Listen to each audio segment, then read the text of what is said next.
All right, joined now on location by Kessler Karain, caddy for Patrick Reed. Hey, you got your morning workout in. Yeah, it was great. What's your week like? What's your week like off the course? I mean, anything particular you like to do in Austin? And then do you have to kind of pace yourself knowing that you might be in for 72 holes on the weekend? For me, like I kind of understand what it's like to go out twice in a row from all the Ryder Cups and team events we've done. But for me, I just don't really worry about it until I cross that bridge. Obviously, Friday night, if you know you're going into Saturday, go get some rest. Don't go to the gym Friday night. um, but yeah, typical week though for me is if I have a late tee time, try and get in the gym in the morning for 1 hour, do some stuff like that, and then if we have an early tee time, or if I get off early, I'm gonna go try and play some golf, hit some balls, do things like that, or go to the gym. And every now and then, if there's a movie worth watching, that's another priority, and or get some really good food somewhere because there's a lot of, like Austin's one of the best food towns probably in the country, especially if you're looking for barbecue. So this week, it's been a lot of barbecue. That's what I've heard about Austin. Hey, John Wood, he had a great tweet a couple days ago, and he was just talking about all the match play specific preparation and gamesmanship he used over the years. How does that come into play for you or for Patrick? Um, as far as preparation goes, I would say like especially this time around, I've been looking at the greens, rolling a lot of putts because I feel like match play sometimes it just becomes a huge putting contest, and draining like a 25 footer, 30 footer on a guy is pretty good feeling. So really just try and get in that mental game of if you have a kind of shot that goes awry or whatever, don't get too frustrated about it because it's hole by hole, which is great. And, you can also be super aggressive at times, but it's all about just kind of situational, kind of like 13 drivable par four.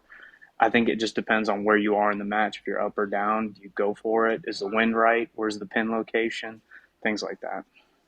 So, what have you noticed? I mean, you guys have been in a lot of battles over the year.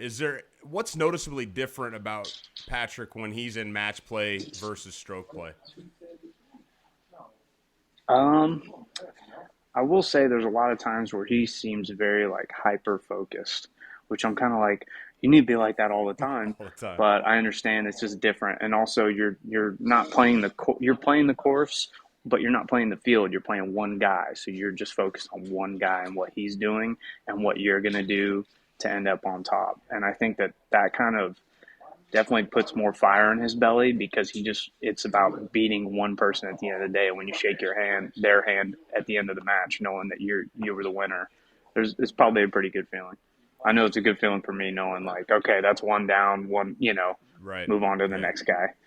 What's your favorite match play highlight being on the bag for Patrick all these years? Hmm. Like match play specific or in any match play? Any match Like play situation. any, Yeah, it doesn't have to be this tournament, okay. Ryder Cup, President's Cup. I mean, I know the one with Rory was really Yeah, big. I mean, that's a really good one, and easy to say like that's definitely at the top, but really just kind of going into 18 at the 2016 Ryder Cup because that match went all the way, and both guys hit it to pretty close on 18, so they're both looking at birdie, and they literally had to bring out the string. And I think and I didn't want Rory to putt it first and put that on us. Because if we putt it and we make the birdie, it's our game. We get the point. And I didn't want him to get the first putt on that. And I'm just like, please be just outside. We were outside by like a quarter's length. And then sure enough, I read the putt. Patrick reads the putt. We're both like perfect, same read, right edge or left edge. Same thing. It was like, cool. Makes it dead in the heart, game over. So that's probably my favorite because that's the finish of everything that happened because those first 9 holes were just mayhem. yeah, that was a good one. So Well, hey, so you got 301 today against Cameron Young, and then you got Sebastian Munoz on Thursday, and then world number one John Rahm on Friday. yep, feeling good about our matches, and I really like ending it with world number one on Friday. So I hope it I goes have our that. way. And Yeah. must see TV there. Hey, well, good luck out there, Kessler.